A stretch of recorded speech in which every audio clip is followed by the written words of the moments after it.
I want my boyfriend to get back with his ex-wife. I, 27 female, met my boyfriend's 35 male ex-wife, 29 female, and I want them to get back together. I have been with my boyfriend for nearly a year now. Let's call him Danny, and he never talks or nearly touches the topic of his ex-wife, Myrrh. Now, the only thing I know about them is that they have a 5-year-old son whom he visits or brings to his home every weekend. His son graduated from daycare recently, and Myrrh invited us for dinner as per their child's request. Danny asked me to come, and although I hesitated at first, he insisted on bringing me.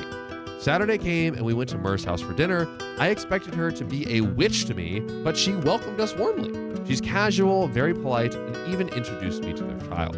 Her house is very welcoming, clean, and smells fragrant. It's a home. I asked her if I could do something to help her prepare the dinner while their child and Danny were playing. She told me that she could manage and told me to go ahead and go bond with the boys. We had dinner and she and Danny were very casual. Not too friendly, but not too cold. They're not too distant either.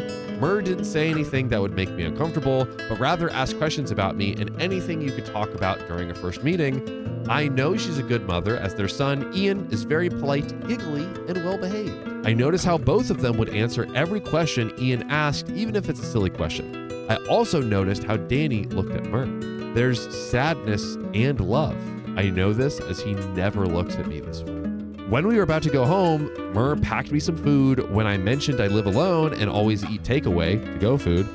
This really touched my heart. I've been keeping it inside me, but I could no longer keep it in and asked Danny how things ended when he had such a beautiful wife and a playful, well-mannered son. Danny pulled over, and I thought he'd want me out of the car, but he started to tell me that he cheated on her while she was out of the country burying her deceased mother.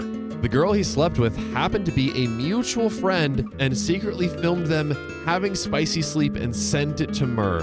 When Myrrh came home, she calmly told Danny she knew about it and slept in Ian's room.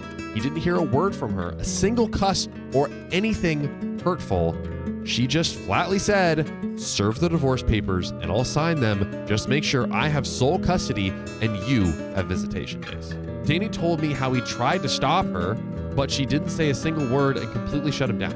The night before he left the house, he heard Myrrh crying and wanted to comfort her, but he was afraid he'd make things worse for her. Danny hated himself that he never had the chance to comfort her while she grieved for her mom and instead cheated on her. He said Myrrh is too good to be true, but that's who she really is. Always available for her family and friends, and even for his family and friends.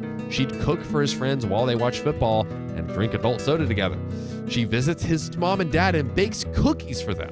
She babysits his nephews, and she never once complained about taking care of Ian. She never nags at Danny and is very patient about everything. This was the first time I saw him cry. He's a big man and he's sobbing uncontrollably. He's apologizing to me and told me he likes me and didn't use me to move on. This whole reservation didn't make me think that I was being used. I felt his pain and I felt his love for his family. I asked him why he cheated and he said he was wasted and didn't even know it happened. Well, after that night, he's still the same, but I am not. I feel like I'm in the way. Myrrh is still single. She mentioned that she wanted to focus on raising Ian and pursuing her law studies. I love Danny, but I cannot compete with Myrrh. Should I break up with him and help him get back together with Myrrh? I shared the information I knew and decided to meet with Myrrh and ask her for her side of the story. I also told her beforehand what the meeting was all about so as not to shock her or yawn at her or make her uncomfortable on the spot. She agreed to it and we met at her house. Danny knows nothing about it. I told her why I was curious about it and what Danny told me. Everything. Myrrh looked sad, but she told me that as much as she wants a complete family for Ian, she could no longer see herself being with Danny. The best they can do for Ian is the parenting setup that they have now, which is working for all of them. She said that when her mom passed away, Danny wanted to come, but he needed a visa and it would take time. The funeral was all scheduled and the processing of Danny's visa would delay her from seeing her mom one last time. She then told me that before she went home, she confronted the woman first and she told her that they were both wasted and she didn't know she was filming, but it's kind of odd since the camera was positioned in a way that everything could be seen and was steady. She didn't press her further, but she did hit her. I won't go into the details of the altercation. Danny did try to win her back and explained it to her over and over again, but all she could think of was the sight of him in bed, all undressed with another woman while she's grieving and forcing herself to be sane for Ian. She showed me the video, and it only lasted 37 seconds. Their friend was on top of Danny, moving, and you could hear moans and rumbling. It never occurred to her that he was essayed since, first, he never mentioned his friends would come over while she's out of the country, and second, Danny didn't even point it out to her. All he said was he was wasted and didn't even know it happened until Mur showed him the video. If Danny was SA'd, and he really felt like he was, Mur is willing to help him in any way she can, but the situation between their family will stay as is. So she has just lately found out that Danny cut all of his friends completely when their divorce was finalized, but she didn't ask why and also tried not to engage with them as much as possible. Now we both think it has something to do with what happened that night, and there's more to it than what Danny told us.